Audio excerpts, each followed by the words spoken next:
And the Lord said, Brewheads!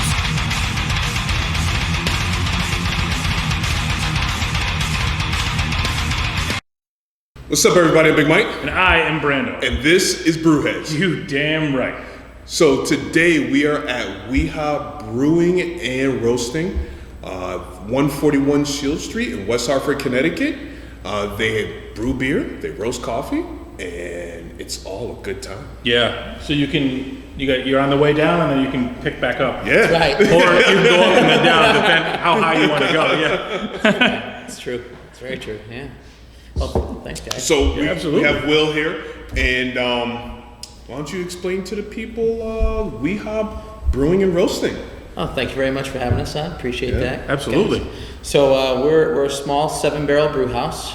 We brew double batches of everything we do, so we end up with about 15 barrels of beer. So we operate as a cafe in the morning. My business partner roasts coffee here on site. We sell those blends for you to take home. You can order them online. I believe in West Hartford he does free delivery for that as well. As long as you spend $45. Right. You knew more than I did. So he does do the roasting here on site. So we serve our coffee exclusively. Mm-hmm. We do a lot of like traditional cafe drinks, cortados, Spanish lattes, things like that. My current favorite right now is I never thought I would drink something like this, but this is a dirty chai. So essentially it's a hot chai latte, and they throw a couple shots of espresso in there. Ooh, that sounds okay. That is A-okay. That does sound good. That'll get you brewing. Yes, it will. So yes, we're a cafe 7 days a week. We open at 7 a.m. until about 3 p.m. during the week, and then Friday and Saturday the cafe side stays open a little bit later. And then the beer side of the world opens up on Wednesdays at 3 o'clock in the afternoon till about 9, 10 o'clock at night during the week, and then we stay open a little later Friday and Saturday as well. Okay. So you can definitely stop in here on Sunday afternoon, catch the football games on. We do that. We are in the process of opening a kitchen. We'll be opening the kitchen probably in about a month or so. We're opening that kitchen in conjunction with a gentleman by the name of Andrew Brow. He owns a restaurant up in Northampton called Highbrow. Okay. He also operates a kitchen out of White Lion Brewing Company in Springfield, if you're familiar. Yeah, they just opened up recently. They did. Yeah, I saw Yep. the opening and stuff like that. Yeah. The food is absolutely fantastic. He has these like Asian style sticky ribs that he does that are just absolutely to die for. When I say they fall off the bone, I mean forks are very, very optional. If you look at just the rib the wrong way, like, oh, there's the bone. You know? Fantastic. So we're really excited to get him down here and get that part rolling as well. So so again, we're starting to incorporate some live music, all the normal taproom vibey things that we're trying to go for. So here we are at Christmas time, have a few lights and things hanging up, so it's a little festive to come down and check this out. So, but happy to be here and happy to be doing it. So. Very cool. When I think I remember seeing pictures of like the street, and there's gonna be a brewery and like stuff like that. Yeah. To go from that to from like all the places that we follow and try and keep up on. To having it be this and the beautiful the burned tables and These tables are this is so nice. Oh my god. But I mean to see it to go to that from that to this is just it's incredible. I mean the the stainless in the background, I think always something nice to look at. That's our Christmas. Seeing stuff like that there. No matter how many years I've been in this game, there's nothing like going into another brewery and ooh, what do they have? Yeah. What equipment are they driving with back there? It's like us with tools, It's like, ooh, what's on the Snap-on truck today? Exactly. Walking down the aisle. It's really it's interesting to see where we came because timeline wise, we actually got the place going pretty quick. So we got in the space officially in about January of this year. We didn't start construction until about the end of March. So the end of March to the first week of October is when we opened. Yeah. That's a pretty reasonable timeline. That is. To essentially gut the building, get everything underway, and get the brew house installed. Plumbing set up. And trust me, I was watching through social media the entire time. Because as soon as I saw new brewery in West Hartford, follow. Shocker, right? So you do the timeline, and we'll call it roughly 5 months. 5 or 6 months. That's not too bad of a timeline to really to go from ground level construction to operate. Yeah, that's all hands on deck. And, and honestly, during the whole COVID period, that's saying a lot. Yeah. To be able to get people just in to here be to do just something. be able to come out and be able to open up during. It was really, really interesting because my business partner Cody and I had talked in the fall leading up to COVID. So the fall of 2019, he and I had touched base and we were kind of moving in that direction. And then no one was prepared for January. The world shutting down essentially. Yeah. It's kind of a little bit of a hopeful story, though.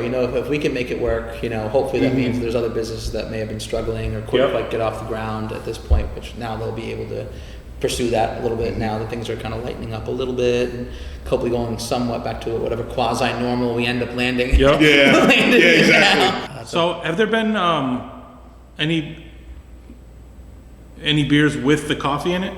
So the one on draft right now, it's called First Crack. Okay. It's an 10.3% Imperial Stout.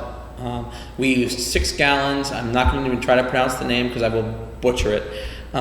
6 gallons of concentrated cold brew in that. And then we dry hopped it on coffee beans as well. So the term First Crack is kind of cool. So I guess, again, I might bastardize this as well. When you're roasting beans, like you're looking for that, they call it the first crack, when the bean is like essentially gone from a green coffee bean to like viable. Yep. You've hit the first level of roasting as the first crack. And there's other sequential cracks as well that after a certain time in the roast it develops certain characters and all that stuff. So like the first crack is kind of like the hopeful sign kind of thing, that the first line that you're getting there. Okay. So we thought it was a pretty appropriate name to it was our first stout out of the space, first beer with the coffee in it, first couple of firsts that were happening there, kind of getting involved with all that. So so that's the only one currently, but there's a couple plans for a few others. We're looking at doing like a kind of like an iced coffee, like a cream ale kind of situation with some coffee in it.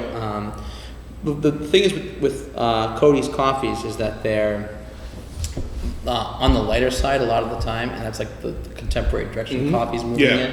So the coffees are like really, really fruit forward, which is something I'm not used to. I grew up in the French roast, dark roast, as intense as it could be, kind of thing. And it took me a while to really have a palate for these kinds of coffees. And actually, I think when the first time we were here and we got the coffee, it was like on the lighter side, slightly bitter. Super acidic almost. Yeah, and it definitely had more like floral, fruity than say like molasses and chocolate and roasty feel. So he has this one, my favorite blend so far. It's called the Ethiopian Yorkshire. It's not a blend, it's a single origin. He would correct me so hard for that one. It's this coffee that when he roasts it, it has like a ton of like blueberry notes to it. And I really, and I think it's like mere lemon, blueberry, and I think lavender. Don't quote me on the lavender, but I definitely get a lot of the blueberry when I drink the coffee. So I'd like to use that in a beer at some point. And then we have one called the Center Blend, which is like a really, really light roast coffee, which is like bright, citrusy, really lemon forward. I would love to use that in a non-conventional way. Put it in a beer that normally wouldn't get a coffee dosing. IPA. Some IPA. sort of. That sounds like it needs to be an IPA. Super citrusy, or even a wheat beer or something. Like we've been thought about doing something like that. Do a little like some sort of maybe like playing with like the clovey aspects of like a wheat beer. Something I don't know. It's up in the ether of our imagination. Of ideas just milling around there. That definitely needs to be in something that you would not a stout. Definitely not a stout. Something different. Yeah, something a little different. Yeah. I want to see how much of that like brightness and fruit forward translates in a different direction, how much it shows up in a different style of beer. So I have no idea how we're going to do that exactly yet, but we're going to be playing around with all those types of things. So First Crack is actually going to be a line of series. It'll be First Crack number 1, it'll be First Crack number 2, etc. I don't know if they'll all be stouts. That at this point, maybe all the First Cracks will be stouts. On the second cracks, maybe it could be a different series, maybe something a little different, a little more engaging as far as styles go. I would love to do something funky like with a kettle sour and light roast and coffee. wing sauce and and coffee and blue cheese. Empty glass. I'm mad. I finished another that one? before I got to intro this beer. I could top one off for you. You're welcome to intro that beer. Unless you prefer a different one. I would like to get a different one because that one was fucking amazing. But I do want to talk about this beer. Sure. So I've already drank it. This is a new beer that's coming out. Brand spanking. Yep. The name of it was. It is called You're an Enigma. It's a little play on words for. There's someone that's involved with the brewery that really loved Nelson Sauvignon hops. She's a very interesting character to encounter. So she's a bit of a mystery to everybody gets to know her. So we did this beer kind of as a homage to her and just kind of seeing what she thinks of it. Yeah. So this is a single hop Nelson, which is fucking amazing. it's a big boy. It's a double IPA. It's about 9%. The beer is unique because I really wanted to flex a little bit here on yeast strains. Yep. As cool as hops are and everything is, I really wanted to play around with the yeast side of it. So there's a couple different yeast strains that we've kind of deconstructed and taken what we wanted from each one and brought this beer together. We ferment at a various range of temperatures, starting with an incredibly high temperature range.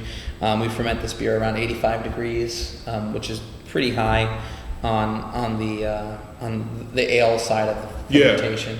There's different yeast strains now that will push 90, 95, but generally speaking, you're under the 74, 75 range for the high side of fermentation.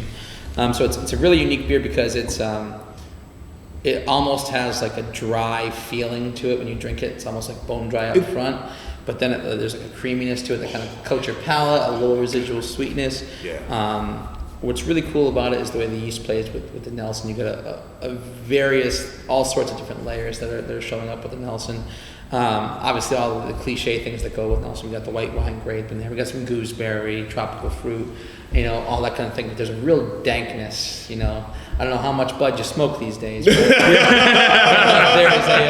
there's definitely an aromatic quality to that as well. See, it is the aroma of it is like very dank, like you get a lot of overripe fruit smell to it, and the flavor of it is like I've never had a beer with Nelson that tastes like this. I can honestly say that I've never usually the Nelson usually flavor wise it's a little bit on the hoppier end. Right. This one I did not know it was 9. You can tell.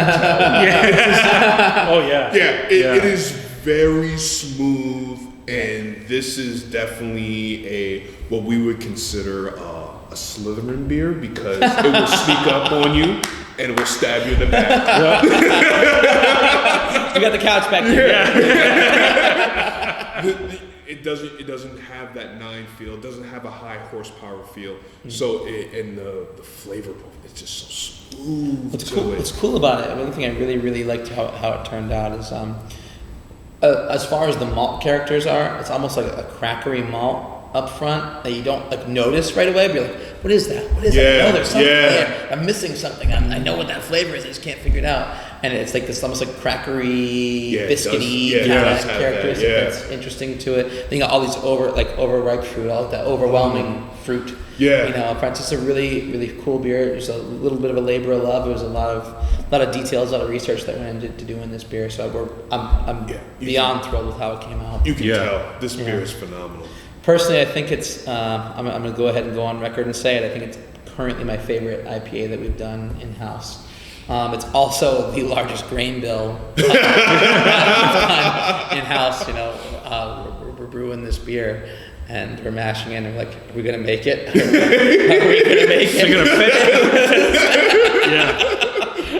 So it just about made it. It's like, go back in. Go back in. Don't. You're not too far apart. I'll keep my mash paddle up there just in case. So it's a really interesting beer. It's got a lot of flaked oats in it, which is can sometimes be a little tricky to work with on the mash side of the world.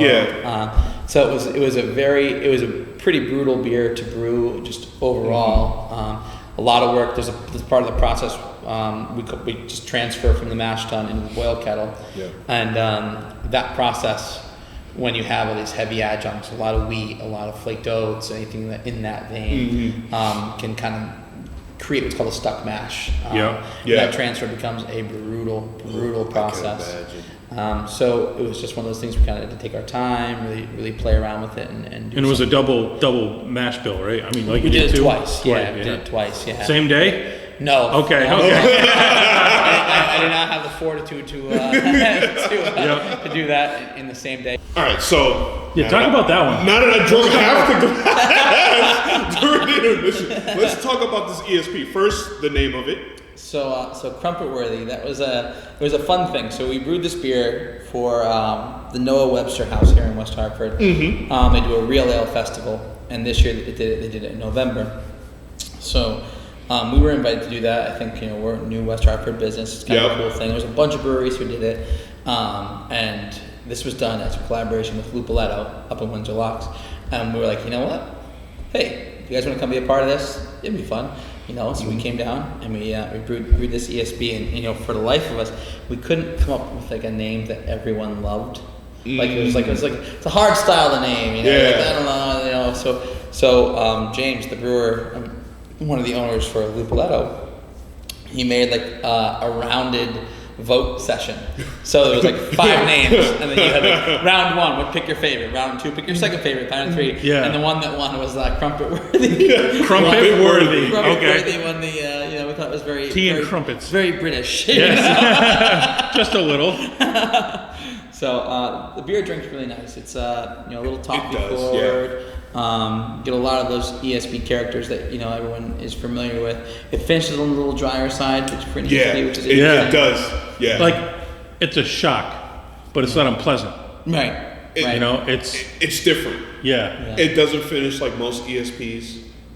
It does have that flavor profile up front, and then at the end, it almost finished like a mosaic at the end. And that bone dry. Yeah. What was interesting about this beer is, and we didn't, and thankfully my assistant recognized it before we did anything, is we used a hop variety called East Kent Golding, which is like traditional English. Generally pretty low on what's called the alpha acid scale. Essentially the amount of bitterness that it would contribute to the beer. I think it was usually around like 4.5 or so. Okay. And we got these East Kent Golding, and we look at it, and they were like 7. So we're like, oh, well, that's interesting. So we cut the dosage back quite a bit. So that might be part of it. There was a little more bitterness than we had initially intended. But overall, no, I think it's a very, very nice, approachable beer. Lower. We jokingly say that it's English approved. So we were at the Cask Festival, and we had 2 or 3 guys from England who happened to be there, and that was one of their favorite beers of the night. And then James also has their version up at the brewery, and they have a gentleman who's British in there who came in and he's ordered successive amounts of it. So we were like, okay, if we got them drinking, give us the thumbs up. You can stamp that British. right.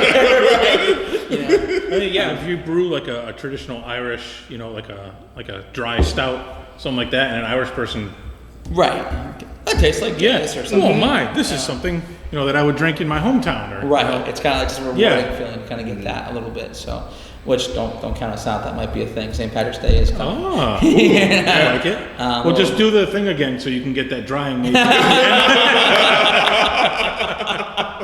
That was good. No, it's a fun beer. We're really, really happy to do it. This is really good. That's it. We're happy to do contemporary styles, all the milkshakes and the sours, all that kind of thing. We know that's what people want to drink, but we also still want to make the beers that we want to drink. So, thank you very much for having us. We appreciate it. The beer you make is phenomenal. Absolutely awesome. So, make sure you check out WeHa Brewing and Roasting. Roasting, that's correct. I'm a few in, so I gotta make sure. We're a little roasted. This would be weird if I drive you home. 141 Shield Street, West Hartford. Make sure, I'm Don't not worry worried about that. So, make sure you come down. Great beer. Great atmosphere, very welcoming. Atmosphere, phenomenal. Oh, the beers. Cheers. This stout is ridiculous. Oh my god. Yeah. Yeah, I had one sip. And Oh was my enough. god. it was iconic. So I like it. we're definitely have to do this again For sure. because his shit's overheating. So so as always, Drink responsibly. You stay wobbly. We're going to catch you on the next one. deuces. Cheers. Cheers, everyone.